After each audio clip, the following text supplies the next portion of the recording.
Buongiorno a tutti e bentornati a Valgrande. Cosa dite di questi centrini?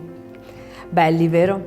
Allora, me lo dico io, perdonatemi, ma in realtà questi sono ricordi di un passato.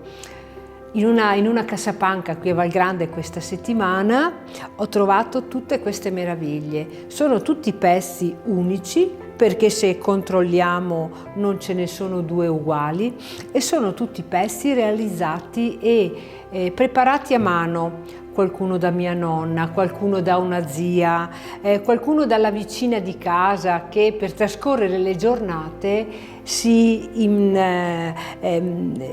intratteneva, ecco, con il suo uncinetto ed il suo cotone. E io sto cercando di dare nuova vita a queste cose e le voglio valorizzare, e penso che per questo fine settimana li utilizzerò per abbellire le nostre tavole. Le nostre tavole però che non saranno l'unico argomento che vi porta a Valgrande, ma saranno anche i nostri menù, che sono incentrati sui prodotti della stagione.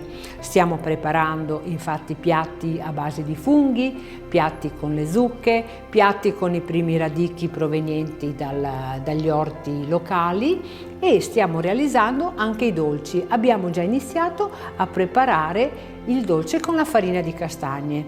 Se siete curiosi di assaggiare i nostri piatti e di vedere quello che riuscirò a realizzare sulle nostre tavole, vi invito a venirci a trovare, però lo potete fare solamente prenotando il vostro tavolo ai contatti che trovate tra le pagine social dove noi siamo presenti o tra le pagine del nostro sito. Per il momento vi saluto e scusate, un'altra cosa, volevo ricordare che il prossimo fine settimana, quindi vale a dire in occasione delle prossime festività, noi saremo aperti il 31 sera e il primo solamente a pranzo. Anche qui possiamo aspettarvi, sempre se voi avrete prenotato il vostro tavolo. Ciao!